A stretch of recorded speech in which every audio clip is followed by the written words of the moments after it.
Bulletin में मैं आपके साथ आशुतोष चतुर्वेदी। मैं हूं आपके साथ रवि मिश्रा। खबर में सबसे पहले बात हाथरस रेप कांड की, तो इस मामले में यूपी एसटीएफ ने यूएपीए के तहत मामला दर्ज किया है। चार्जशीट में यूपी एसटीएफ ने हाथरस में दंगों की साजिश का खुलासा भी किया है। पीएफआई के कुल 8 सदस्यों को आरोपी भी बनाया है।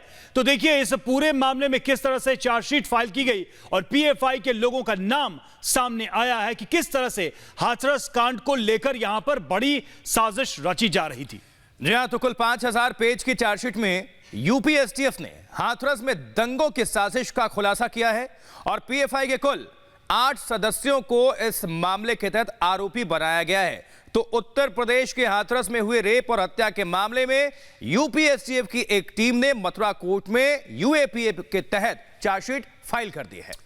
हिंसा भड़काने वालों का हिसाब अब बराबर होगा क्योंकि इनके नाम सामने आ गए हैं। और देखिए हम नाम भी आपको बता रहे हैं, सिद्दीकी कप्पन, मोहम्मद आलम, ये शामिल हैं। इनके नाम भी चार्जशीट में हैं। और जैसा कि शुरू में ही बताया गया था कि ये लोग हाथरस पहुंच रहे थे बहुत सोची समझी प्लानिंग के तहत, और वहां पर दंगे, वहां पर हिंसा भड़काने की कोशिश, पूरा का पूरा प्लान था। पीएफआई से इनका नाम जुड़ा हुआ है। तो ये हम नाम बता रहे हैं जिनके नाम इस चार्जशीट में है। बिल्कुल, और एक स्पेशल रिपोर्ट इसी पर आप तक हम पहुंचा रहे हैं, आप देखें। हाथरस में दंगे की साजिश रचने वाले बेनकाब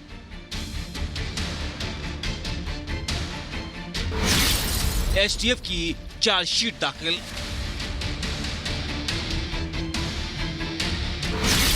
हिंसा भड़काने वालों का होगा हिसाब।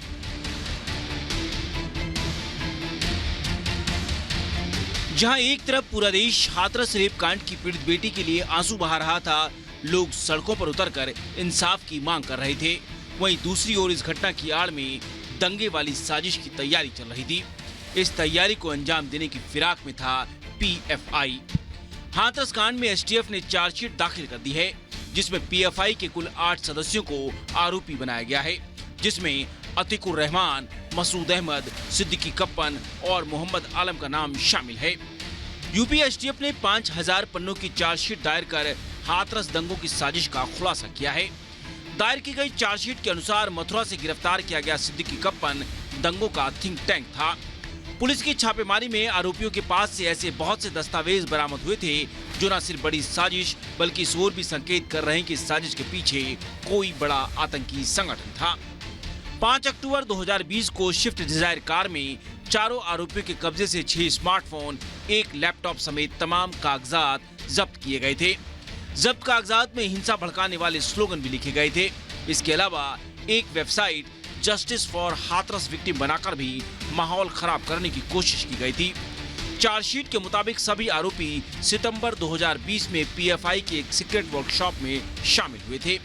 इस आतंकी संगठन को देश और विदेशों से काफी फंडिंग की गई थी। पीएफआई पर युवाओं को गुमराह कर आतंक के रास्ते पर ले जाने की बात भी सामने आई है।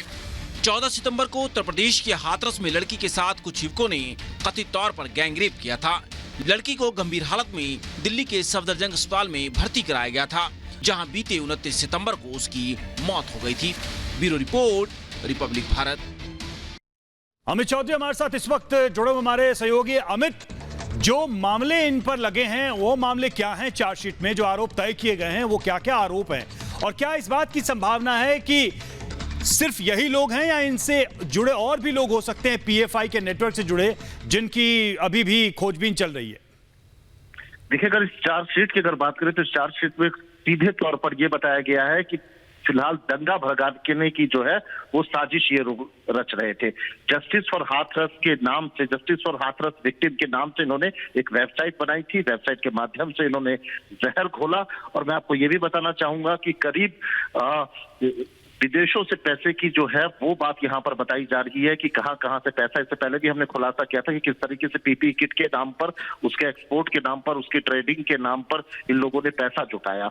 और वो सिर्फ एक बहाना था, लेकिन जिन अकाउंट से पैसा आता है उन अकाउंट से पैसा पहले भी आता रहा है पीएफआई के लिए। और मैं आपको यही बताना चाहूंगा, इसके अलावा प्रदेश में कई दंगे हुए, चाहे वो कैराना में हो, गाजियाबाद में हो, हापुड़ में हो या फिर मेरठ में हो।